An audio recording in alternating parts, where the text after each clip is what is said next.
O último adeus, sentado numa cadeira estilo Luís XV, fumava seu velho cachimbo de barro, pensando na vida e nas mulheres que amou. Não foram muitas, mas o bastante para prolongadas digressões e refletidas baforadas. Havia 15 anos que perdera sua última esposa. De lá para cá, se manteve todo o tempo como um verdadeiro celibatário. Quanto a isso, dizia aos mais íntimos que não tinha idade nem paciência para uma nova empreitada. Mulher é um bicho muito bom, mas dá um trabalho. Costumava pilhariar assim com os amigos. Sua opção pela autoclausura não se deveu, entretanto, à ausência de oportunidades. Desde sua viuvez, muitas foram as pretendentes, algumas das quais, diga-se de passagem, na chamada flor da idade. Não teve filhos. Quanto a isto, costumava brincar, parafraseando o nosso Machado de Assis nas suas memórias póstumas. Não tive filhos e não transmitirei a nenhuma criatura o legado do meu cachimbo. Morava sozinho numa pequena casa na esquina de uma das mais antigas ruas da cidade. Foi ali que conheceu seu último e verdadeiro amor. Foi ali que o perdeu para sempre, e era ali onde desejava permanecer até o seu derradeiro adeus. Recebia poucas visitas e tinha a seu favor uma saúde rara para a idade. Costumava afirmar que tinha ido apenas 3 vezes aos médicos e, quando indagado sobre os motivos que o levou até eles, respondia galhofeiramente: Eu fui foi no enterro deles. Não frequentava nenhuma religião, mas tinha na Bíblia seu livro de cabeceira. Possuía também uma pequena biblioteca com cerca de 200 livros, dos quais a obra completa de Machado de Assis e Manuel Bandeira. Não gostava de televisão, mas tinha um apreço inestimável pelo rádio, principalmente pelas programações com músicas do seu tempo. Não para lembrar o passado, explicava, mas para comemorar o presente, as coisas boas da vida, como o meu café e o meu cachimbo. Nunca fora visto queixando-se ou lastimando-se por algum desregramento cometido nos tempos de outrora. Repetia sempre, fazendo uso do poeta, que seus ombros não podiam suportar o passado. Deixo minhas culpas para vocês que se incomodam tanto com elas, gracejava poeticamente. Com o tempo, acostumou-se a esquecer de seus próprios aniversários e já não via a idade como algo com que se devia se preocupar. Depois dos 80, o que vier é lucro, gracejava com muito bom humor. Era domingo de um deslumbrante ensolarado. Neste dia, como era seu costume, foi à feira pública se distrair e comprar coisas. Comprou apenas um par de sapatos. É uma nova namorada? Indagou num tom espirituoso o dono da banca. Nada, vou fazer uma viagem longa, muito longa, replicou com aquele seu sorriso singular e espontâneo. Sentindo sua ausência, dias depois alguns amigos bateram à sua porta, que estava apenas encostada.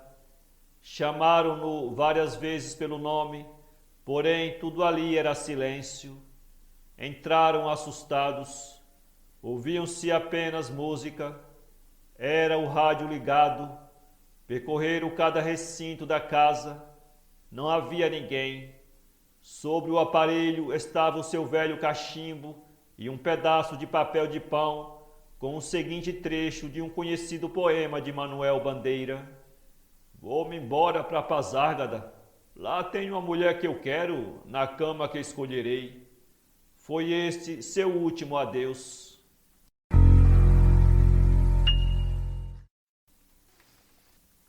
A meta. Desde que assumiu a chefia da seção, passou a se conduzir de maneira estranha com os colegas, esquivando-se deles como se evitasse alguma situação constrangedora ou como se lhes devesse dinheiro. O mesmo se deu em casa em relação à esposa e aos filhos, com os quais passou a agir friamente e sem aquela amabilidade costumeira, tratando-os agora com indiferença e até com certa dose de agressividade e desprezo. Na empresa comentava-se que o poder havia lhe subido para a cabeça e que por isso andava assim com ares de gente importante, com o nariz empinado e cheio de si. Em casa, tinha-se por conta que tudo não passava de sobrecarga de serviços, o estresse, diziam.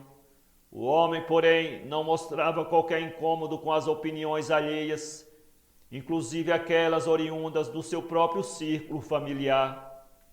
À medida que os dias iam passando, ele parecia adquirir a personalidade e os modos de uma outra pessoa, de maneira que, se comparado ao que sempre fora antes, tornava-se quase irreconhecível, inclusive na forma de se vestir, no jeito de pentear os cabelos, entre outros detalhes relacionados à sua vaidade pessoal. As coisas andavam assim até que a mulher, tomada de uma angústia reprimida e abrasadora, desabou diante dele em prantos, implorando-lhe para que fosse embora, pois não suportava mais tanta humilhação e indiferença. Sem nada dizer e levando apenas uma pasta preta cheia de papel, ele retirou-se sob os olhares atônitos dos filhos, os quais permaneciam o tempo todo em total silêncio e imersos entre lágrimas de perplexidades.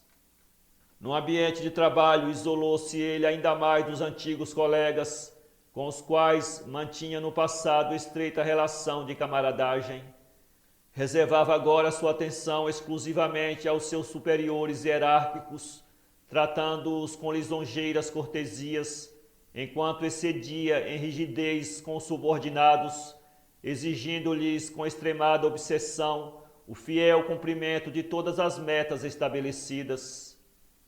Em todo esse tempo, permaneceu morando sozinho, num apartamento que alugara próximo à empresa. Tal medida era parte do seu esforço para atingir uma meta, alcançar o topo máximo em sua carreira profissional, o que equivale a dizer que não estava satisfeito com o cargo de chefia. Queria mais, desejava alçar voos mais altos e nada haveria de impedi-lo de alcançar essa sua grande ambição. Por tudo isso, pode-se concluir que toda a metamorfose por que passou, incluindo aí o abandono do lar e da família, poderia explicar-se assim pelo seu obstinado desejo de ser e de poder. Nada mais lhe importava, nem a mulher, nem os filhos, ninguém, só a meta. Um dia de manhã, era segunda-feira, ele estava redigindo um relatório, quando foi procurado por uma de suas cunhadas, a qual lhe anunciou chorando que seu filho mais novo havia sido internado em consequência de uma grave pneumonia e que seu estado de saúde era considerado gravíssimo. Foi isso que disseram os médicos, concluiu com tristeza a pobre mulher, entregando-lhe um papel com o endereço do hospital e o horário para visitas. Aparentemente comovido, ele prometeu que ainda naquela tarde iria ter com o filho enfermo. À tarde, porém, fora convocado a comparecer a uma importante reunião, da qual participaria o presidente e toda a cúpula da empresa. O súbito convite o deixou visivelmente eufórico. Havia uma vaga em aberto para diretor do departamento financeiro e tudo indicava que a tal conferência seria para anunciar o bem-aventurado Felizardo. Enfim, seria reconhecido por sua dedicação, pensava extasiado, já esquecido de seu compromisso. Sentado, mirava o teto, antevendo os cumprimentos do presidente e já saboreando por antecipação o tão almejado parabéns, você acaba de ser promovido. A sala estava repleta. Além do presidente, estavam ali o conselho administrativo, os diretores e outras lideranças de destaque na organização. A reunião foi breve, brevíssima. Sem rodeios, o presidente anunciou como o novo diretor do departamento financeiro. Parabenizou-o em seguida com um sorriso e um abraço. O ambiente rompeu entre os aplausos de um, as imprecações de outros e a despeita de quase todos. Seu rosto parecia refletir as luzes da ribalta. Atingira por fim a meta tão ardentemente desejada. Enquanto isso, o destino girava sua roda sem qualquer compaixão. Naquele mesmo instante, lá no hospital, o filho moribundo agonizava nos braços da mãe entre gemidos e lágrimas. Suas últimas palavras antes de morrer foram estas: "O papai ainda não veio, mamãe?"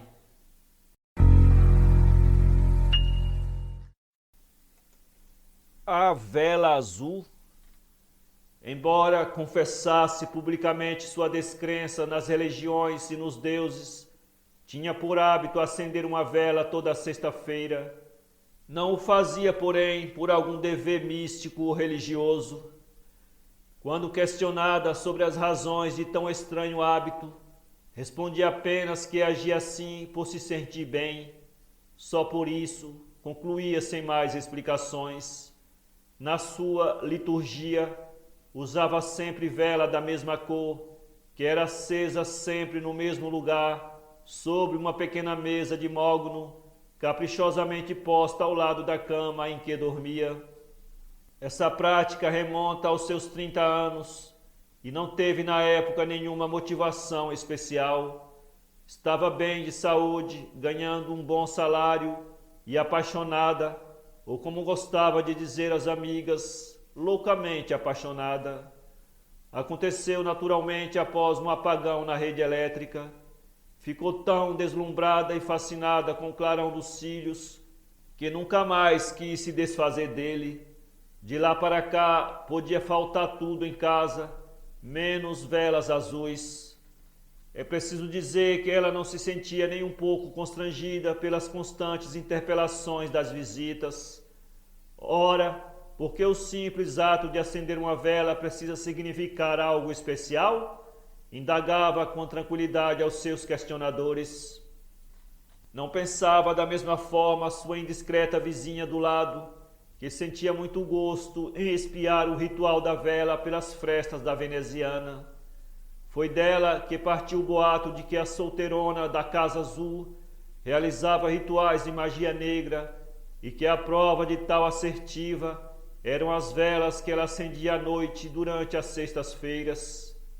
E tem macho no meio, alardeava sem qualquer pudor aos demais da vizinhança. Mas eu vou descobrir quem é o filho do cão tinhoso, acrescentava a gorda senhora já com os seus nervos agitados. E de fato descobriu. Foi numa sexta-feira santa, fazia um calor intenso. Como de costume, a curiosa vizinha correu até a veneziana. Pela frincha observava cada movimento da janela ao lado. Munida de um binóculo que havia comprado especialmente para esta finalidade, concentrou seu olhar no ritual. Logo percebeu que a solteirona estava acompanhada por alguém. Era um homem gordo e também careca. Este estava sentado de costa.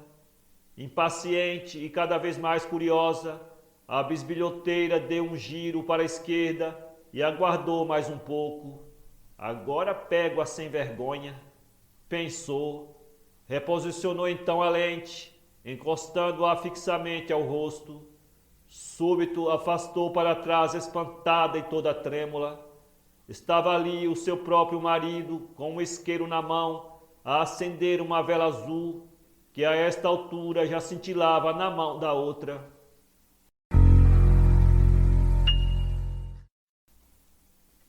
O plano. Não se sentia humilhado somente, mas também decepcionado e terrivelmente indignado. Onde já se viu tratar um ser humano assim, desse jeito? Pois ele verá com quantos paus se faz uma canoa. Durante todo aquele dia não conseguia pensar em mais nada. Até a madrugada não pôde dormir, e os instantes em que cochilou foram apenas de pesadelos. Só um sentimento dominava completamente, o de vingança. Acordou com um maquiavélico plano na cabeça. Não vislumbrava, porém, um meio de colocá-lo em prática, pelo menos por hora. Era preciso estudá-lo detidamente, analisar bem cada etapa e só então partir para a ação, para o tão almejado desfecho. De posse de papel e caneta, começou a traçar cada estágio do plano, avaliava minuciosamente os meios e as consequências, calculava os pós e os contras, o que era preciso para suplantar uma etapa e alcançar outra, etc. Planejava tudo isso, vislumbrando mentalmente o rosto atônito do oponente, seu semblante carregado de pavor, suas expressões de arrependimento e o grande finale, quando se via sorrindo cara a cara com o inimigo, o qual, lançando-se de bruços por terra, clama-lhe por misericórdia. Seus olhos brilhavam, sorria por dentro.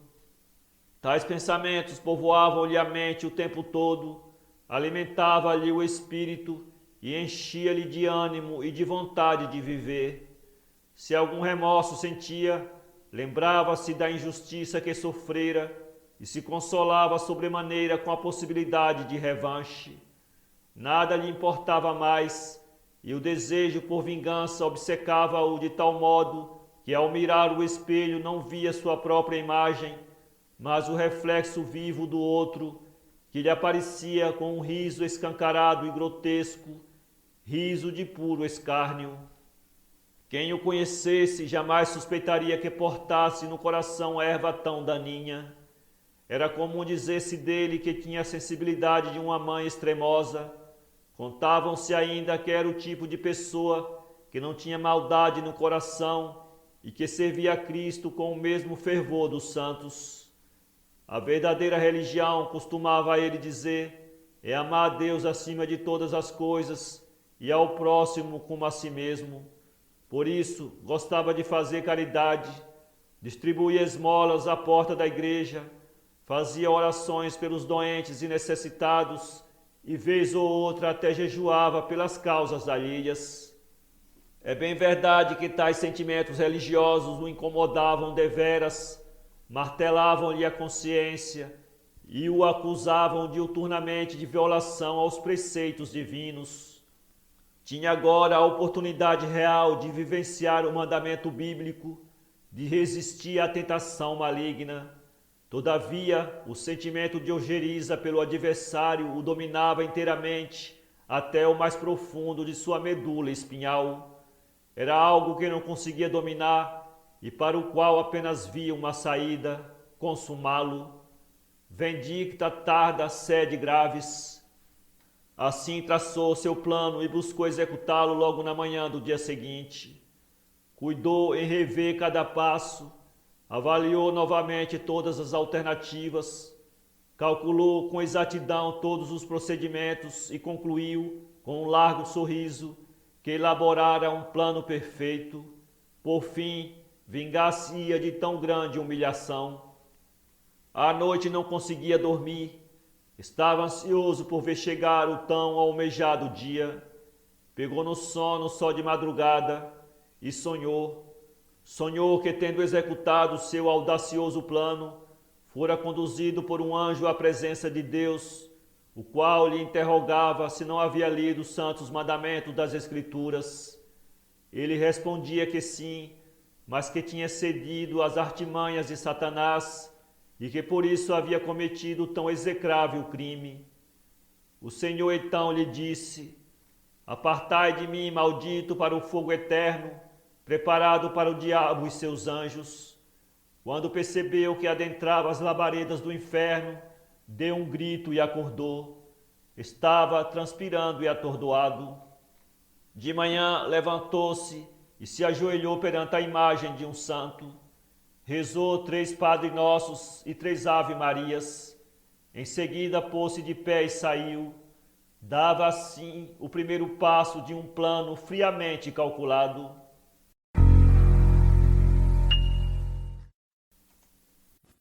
O sobrado azul. Naquele dia não chegou a casa no horário habitual. Em 10 anos de casado, nunca acontecera de se atrasar tanto. A mulher já estava nos nervos, aflita e tomada por pressentimentos ruins. O celular não atendia e na empresa afiançaram que ele havia saído no horário costumeiro de sempre. Chegou espavorido, como se viera correndo ou como se estivesse fugindo de algum fantasma. Entrou e, como nunca havia feito antes, abraçou afetuosamente a mulher, beijando-a na boca.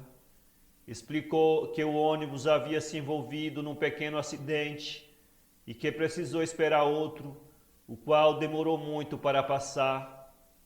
Quanto ao celular, justificou que a bateria havia descarregado e que por isso não atendera sua ligação. Consolada, ela não quis ouvir mais nada. Foi à cozinha, preparou-lhe um pouco de água de melissa e o acarinhou com outro beijo na boca. Em seguida, dirigiram-se ao quarto. Era sexta-feira. Teve amor e brigadeiros. Uma semana depois, a cena repetiu-se. O atraso, o assombro no olhar e as mesmas desculpas. Daí em diante, a coisa ganhou status de rotina e ela já não se preocupava mais, nem ele aventava qualquer pretexto, mantendo-se calado em casa no escasso tempo em que ali ficava. Correram assim as coisas durante uns 6 meses, quando enfim a mulher, que já não suportava aquela incômoda situação, deliberou ela mesma investigar o que de fato se passava. Num ponto de ônibus localizado próximo à empresa em que ele trabalhava, infiltrou-se ela entre agentes que ali se aglomeravam e por ali permaneceu até que se findou o expediente. O marido saiu meio desconfiado, olhando a um e outro lado, como se estivesse procurando algo ou alguém. Acelerou os passos em direção a uma rua e ela o seguia ao longe, despistando-se sorrateiramente entre carros e pessoas, a fim de não ser vista por ele. Na rua seguinte notou que uma pessoa o aguardava encostada numa parede. Era uma mulher alta, usando óculos escuros e um longo vestido azul. Embora a distância ofuscasse a vista, concluiu que se tratava de uma senhora de idade, talvez de 60 anos ou um pouco mais que isso, e sentiu-se confortada pela idade avançada da outra, justificando mentalmente que, caso estivesse sendo traída, com certeza seria por dinheiro. A conclusão, posto que desconfortável, trazia-lhe um alívio constrangido. Inicialmente permaneceu confusa e não conseguia extrair daquele episódio um desfecho seguro, embora suspeitasse de fato que estava sendo traída e por isso se remoía por dentro. O marido seguiu a passo rápido por outra rua, sempre acompanhado da excêntrica mulher. Entraram de mãos dadas num sobrado azul e fecharam apressadamente a porta. A outra observava de longe e conspirava acerca do que haveria de fazer. Adiante, ela adentrou num estabelecimento comercial situado na mesma rua e perguntou à atendente se conhecia uma tal mulher do sobrado azul. A moça lhe respondeu que sim, que se tratava de uma próspera viúva que viera do Rio Grande do Sul há cerca de 6 meses e que estava de caso com um homem bem mais novo que ela. Dizem que é funcionário de uma das empresas aqui da Redondeza e parece que ele é casado, concluiu com um sorriso malicioso. Embaraçada, ela agradeceu pela informação e se retirou apressadamente, tomando o devido cuidado de anotar o nome da rua e o número do sobrado. Algumas horas depois, o marido chegou a casa, como de costume, ofegante e sem falar nada, limitando-se apenas a um frio cumprimento. Durante toda aquela noite, ela manteve-se calada, pensativa, como se estivesse tramando alguma reação grave, ou como se tivesse a maquinar algum jeito de se vingar dele. No dia seguinte, no horário em que supunha que o marido estivesse com a outra, incumbiu alguém de ir com um carro até o sobrado azul. Era um primo dela, que levava algumas malas e um recado. "Estão aqui suas tralhas", disse o homem, acrescentando enfurecido. "E não volte nunca mais lá, entendeu?" E ele não voltou, mas 9 meses depois telefonou. Disse que estava morando sozinho e que a velha tinha infartado fazia 3 meses. Explicou ainda que havia pedido demissão do emprego e que tinha dinheiro suficiente para viver o resto da vida em Paris. Dias depois, estavam ambos morando no sobrado azul, felizes, rindo muito e planejando o futuro sem nenhuma ponta de remorsos.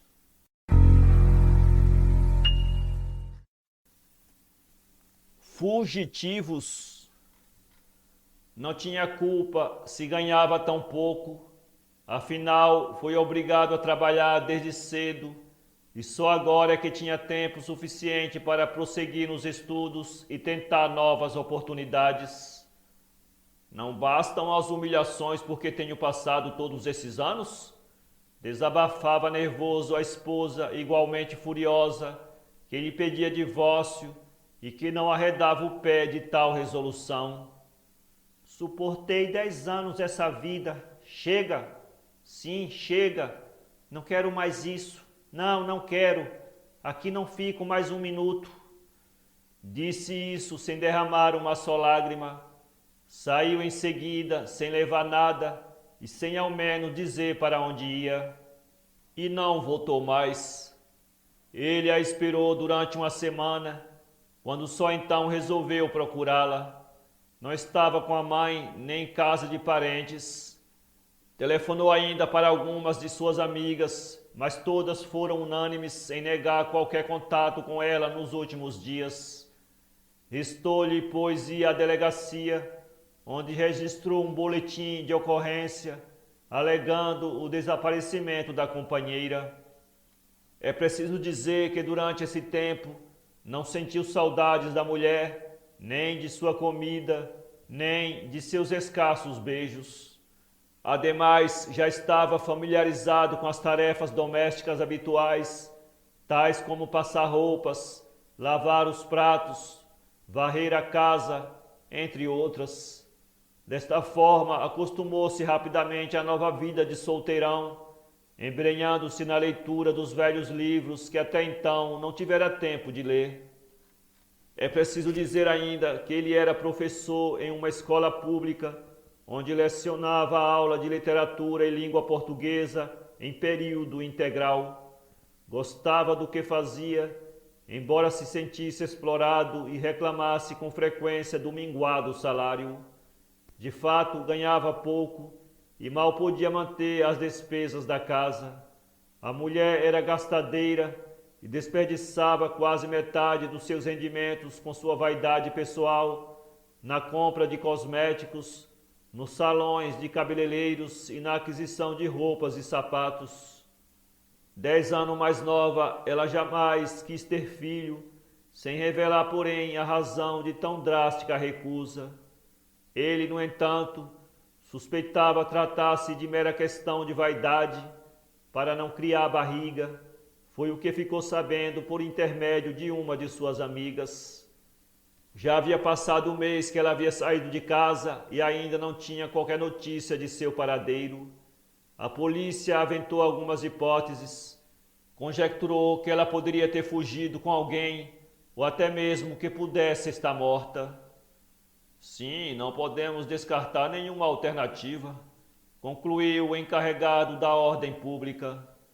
A possibilidade de viuvez o deixou um tanto introspectivo e melancólico. Não que nutrisse de amores pela mulher, mas afinal eram 10 anos de vida em comum, e isso, à mercê da frieza de sentimentos que nutria por ela, ainda significava alguma coisa. Não era tão insensível a ponto de se contentar com a ideia da morte de alguém, quanto mais em se tratando da própria esposa, a pessoa com quem dormiu e com quem acordou durante uma década. Os dias foram passando, as semanas, os meses, 8 meses, ao cabo dos quais a mulher apareceu de súbito. Era feriado.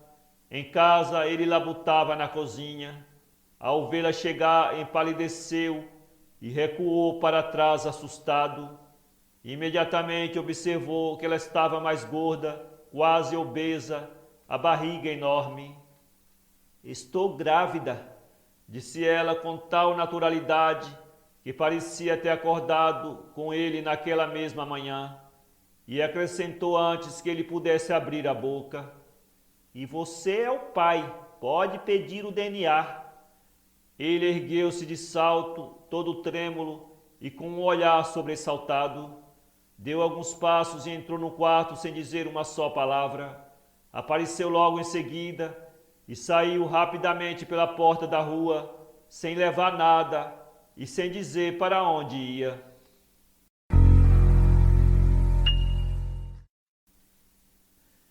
Estalo iluminativo.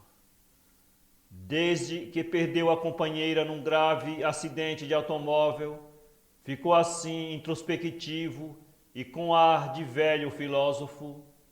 Passava a maior parte do tempo lendo os escritores russos, especialmente Leon Tolstói, do qual já tinha lido todas as traduções para o idioma português, inclusive 2 vezes o clássico Guerra e Paz. Raramente era visto conversando com alguém e, quando o fazia, esforçava-se para não falar de si próprio. Tencionava escrever um livro, um romance ambientado no século XVIII. Disse-me certa vez que apenas aguardava o estalo iluminativo para dar o pontapé inicial ao seu ambicioso projeto literário.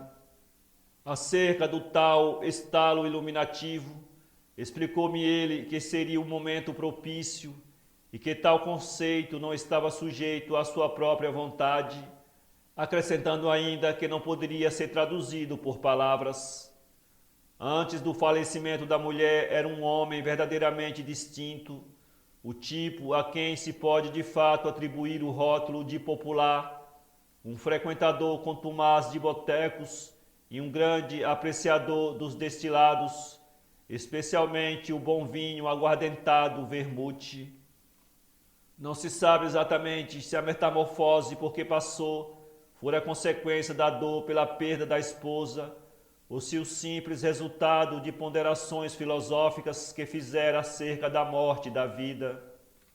Essa incerteza vinha da constatação de ter ele vivido um relacionamento deveras conturbado, em contínuas brigas e até uma separação prolongada de 10 meses.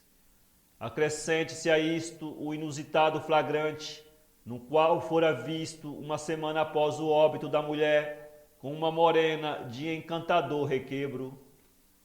Atualmente vive dos aluguéis de 3 casas herdadas da família.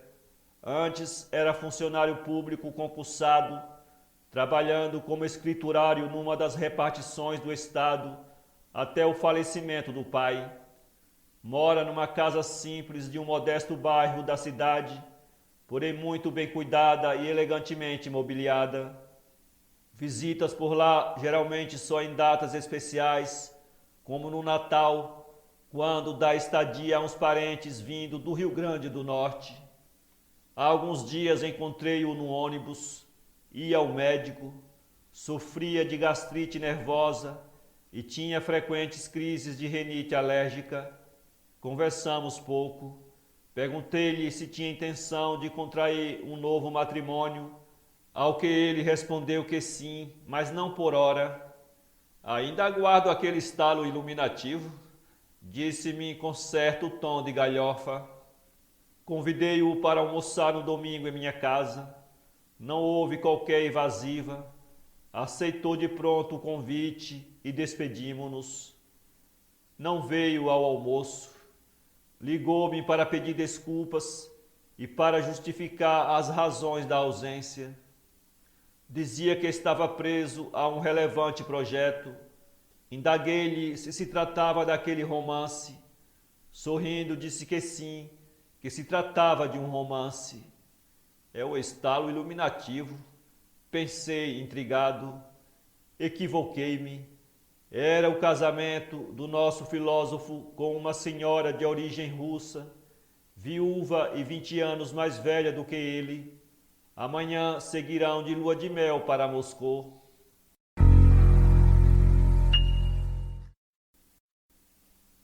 O casal perfeito. Há 5 meses que se separou do marido, sentia-se destroçada e sem rumo. Era como se lhe tivesse amputado uma das mãos ou um outro membro qualquer de seu corpo. Tinha sonhado com um casamento para a vida toda e não podia suportar a dor de uma tão inesperada separação. Desde pequena, aprendeu na igreja que o casamento é uma dádiva de Deus e que apenas a morte pode decretar o seu fim. Quem conhecia o marido sabia do seu exagerado devotamento à mulher. Era comum vê-los sorridentes e de mãos dadas indo ao supermercado ou à casa dos familiares nos fins de semana. Na linguagem vulgar do povo, ou melhor, no entender malicioso dos vizinhos, era o casal perfeito. É o marido ideal, dizia a vizinha divorciada do lado, o tipo de homem que toda mulher sonha em ter como esposo. Acrescentava a tal senhora, toda eufórica e esperançosa. É um exemplo de homem. Você deveria se espelhar pelo menos um pouco nele. Protestava a outra vizinha ao pançudo companheiro, que gesticulava, dizendo que marido assim só servia para levar chifres. Embora filho de pai extremamente machista e de uma mãe conservadora, não se sentia ele diminuído na sua virilidade, lavando um prato ou varrendo a casa. Também passava roupas e fazia deliciosos quitutes que muito agradavam ao exigente paladar da esposa. A separação não surpreendeu apenas a companheira. A vizinhança toda relutava acreditar que um casamento assim tão perfeito pudesse ser desfeito de uma hora para outra e de uma maneira tão esquisita. Deve ter levado chifre, comentava o aposentado da rua de trás. A mim ela nunca enganou com aquele seu jeitinho dissimulado. É uma verdadeira Capitu. Outras especulações surgiram e algumas delas chegaram ao conhecimento da mulher, que se mantinha reclusa e bem longe dos falatórios. Quando inevitavelmente indagada sobre o paradeiro do marido, dizia que não era de seu conhecimento e até cogitava a hipótese de que ele estivesse morto. São apenas pressentimentos, respondia sem demonstrar qualquer interesse com o teor de tal conversa. O tempo é o remédio para todos os males, já dizia a máxima popular, e de fato, um ano após ter sido abandonada pelo marido, já não se apresentava mais sorumbática, nem seu semblante revelava qualquer indício de tristeza. Para espanto de todos, ficava pouco tempo em casa e chegava sempre tarde da noite. O paradeiro do marido permanecia um mistério. Conjecturavam-se 1000 hipóteses e cada uma destoante da outra. Contudo, sobressaía como a mais plausível para os vizinhos a de que ele, não suportando os muitos caprichos da mulher, pedira arrego e fora cantar em outra freguesia. Era uma manhã chuvosa e fazia muito frio, quando um homem de longas barbas e todo vestido de preto bateu-lhe à porta. A curiosidade da vizinhança logo se fez notar nas janelas e nas ligações telefônicas. A porta abriu-se e, de súbito, o sujeito estranho fora recebido com um voluptuoso beijo na boca. Os olhares alheios estavam fixos e escandalizados. As janelas ficaram ainda mais movimentadas. Eram como sentinelas armadas vigiando atentas em seus postos. Algumas horas depois, saem ambos coladinhos e de mãos dadas. Imediatamente o homem crava na parede da casa uma placa de vende-se. Entram em seguida num carro preto e desaparecem, deixando para trás despeitas e conjecturas.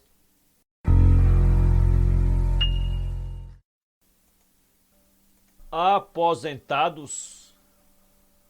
Repentinamente viu-se apreensivo, como se aguardasse uma visita importante, ou como se estivesse na iminência de receber alguma notícia desalentadora.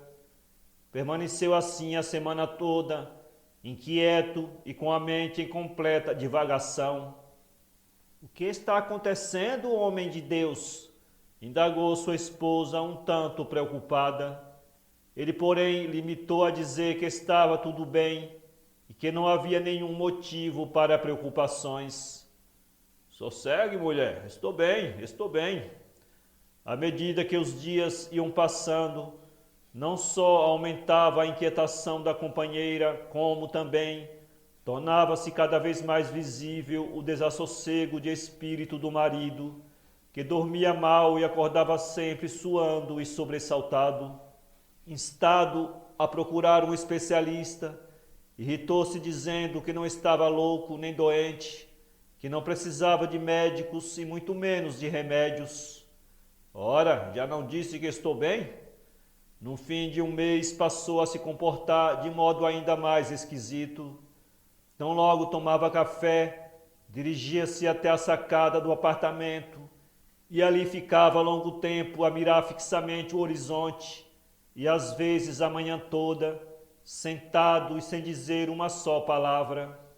Endoideceu de vez, desabafou a pobre senhora com o cunhado, que lhe pedia só um pouco mais de paciência. Não há de ser nada, peço que tenha só mais um pouco de paciência. Prometo ir ter com ele com a maior brevidade. A conversa durou apenas alguns minutos. O outro, porém, conteve-se e apenas repetiu o que havia dito anteriormente à esposa, isto é, que não estava doente e que não existiam razões para preocupações. De fato, o irmão não notou nada que pudesse indicar alguma debilidade física ou mental, somente um pouco de melancolia, que poderia ser apenas uma forma que ele encontrou para se adaptar à sua nova vida de aposentado. Desta forma, conformou-se com a situação, enquanto a mulher, a pedido deste, fingia que estava tudo bem. Passados 3 meses, acrescentou às suas manias o estranho hábito de escrever em papel de pão. Escrevia e rasgava, de modo que não se sabia de que se tratavam tais inscrições.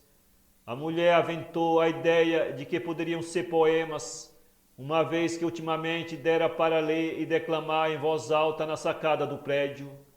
Dava preferência aos poetas portugueses, especialmente Boccagi e Fernando Pessoa. Concomitantemente a esses hábitos, passou a tratar com novos modos a mulher. Às vezes surpreendia-a com flores e outras delicadezas, algo que sempre vinha acompanhado de galanteios e expressões poéticas. Inicialmente, a boa senhora acatou com estranheza tais atitudes do esposo, porém logo se acostumou com elas e até se sentia feliz com tais bizarrices. Aproximara-se o inverno, quando recebeu a notícia de que sua senhora fora acometida de uma grave enfermidade, restando-lhe, segundo disseram os médicos, 1 ou no máximo 2 meses de vida. O fato abateu-o profundamente, a ponto de dizer com aparente convicção que morreria junto com ela. Não morreu ele. Ela sim faleceu numa noite de sábado, antes de findar a estação fria. Num velório, ele declamou entre lágrimas ardentes o Beleza e Morte, poema de Bulhão Pato, que muita comoção causou entre os circunstantes. Quando Deus à terra envia um anjo dos seus, é breve a vida que lhe confia. Como a flor branca de neve, que ao primeiro alvor do dia no prado desabrochou, assim ela veio ao mundo, e tão rápida passou, que deste rumor profundo nenhum som, nenhum gemido, por esse anjo foi ouvido.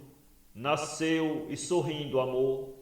Quem ao vê-la tão ditosa, tão feliz por ser amada, e tão feliz por amar, bela, fragrante, viçosa, cheia de vida no olhar, de luz na face encantada, quem diria que esse amor seria a chama fatal que a devia enfim matar?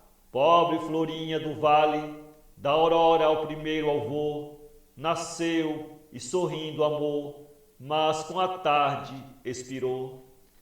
6 meses depois virou poeta e compôs em versos alexandrinos um esticado poema intitulado A Musa Sexagenária, dedicado à viúva de seu melhor amigo, uma garbosa senhora de 62 anos de idade, com a qual entrou no pleno gozo da aposentadoria.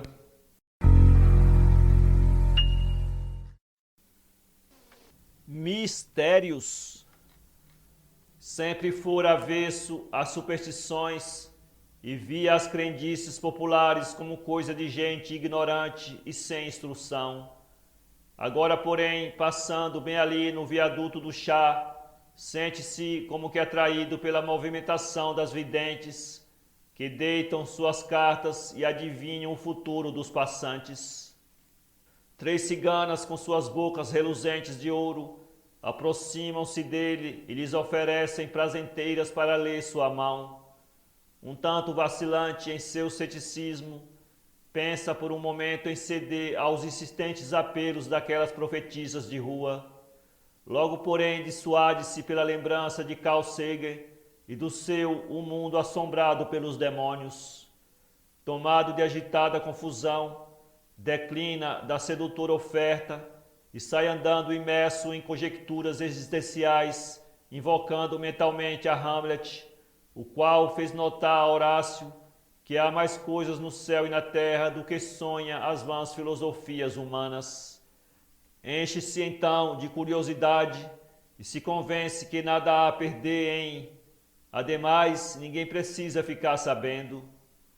Ao retornar, já no fim da tarde, passa pelo mesmo viaduto, ficando estacionado ali a espiar mais uma vez as cartomantes debaixo de seus imensos guarda-sóis.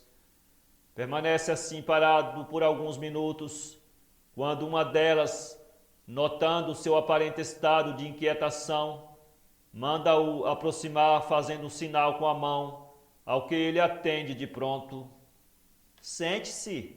Noto que o senhor parece muito desejoso por conhecer o seu futuro. Estou certa disso? Creio que sim, respondeu ele olhando desconfiado para os lados, como se estivesse receoso de ser notado por algum conhecido. Vejamos então o que dizem os búzios. Após uma breve invocação aos orixás, a vidente toma os búzios, fricciona-os mansamente, erguendo as mãos até a fronte e movimentando-as de um lado para o outro. Em seguida, esparrama os objetos sobre uma pequena mesa, mantendo o olhar fixo no seu cliente, o qual se mostra a todo tempo alerta e apreensivo. Aqui diz que o senhor está arrostado com 2 grandes problemas, um na área financeira e o outro na esfera amorosa. Os búzios têm razão? Dominado por uma força nova e misteriosa, ele a encarou espantado e confirmou que sim, que de fato estava passando por grandes dificuldades financeiras e que no âmbito amoroso as coisas iam de mal a pior. Os búzios revela ainda, continua a vidente, que muito em breve sua vida passará por grandes transformações. Até lá, arremata como que perscrutando os pensamentos do homem, mantenha a serenidade de espírito e busque urgentemente apegar-se com os orixás. Num suspiro aliviado, ele tira uma nota de R$ 50 e dá-lhe com um sorriso expansivo no rosto. Ela também sorri com o ar de quem ganhara o dia. O valor combinado pelo serviço era de R$ 20. Venha mais vezes, despede-se a adivinha como se quisesse vê-lo no dia seguinte. Abrimos aqui um parêntese para esclarecer que o nosso homem estava separado há 6 meses da mulher com a qual pretendia reatar a relação. Ela, porém, já aspirava a novos ares e vivia feliz ao lado de outro, um baiano que conhecera ainda quando era solteira e com o qual tencionava ir ao altar pela segunda vez. É preciso esclarecer ainda que ele trabalhava numa repartição pública do Estado, nomeado há 2 anos por influência de um parente amigo de um deputado. Uma vez que este saíra derrotado na última eleição, vivia na expectativa de ser exonerado, o que lhe trazia grandes inquietações. Não demorou muito e as mudanças começaram a cair sobre ele como as tempestades de verão. Não se sabe, porém, se foram o resultado dos búzios por influência dos orixás ou se mera consequência do acaso, conforme Seiga.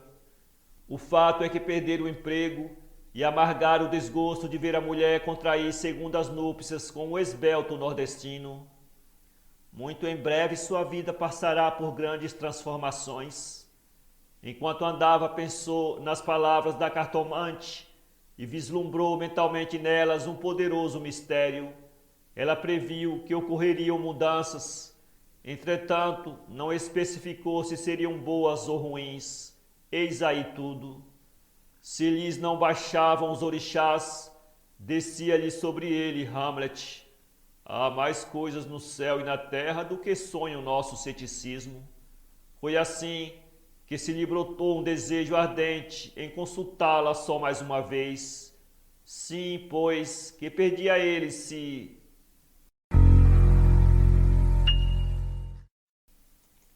Para ler esse conto, acesse www.poeteiro.com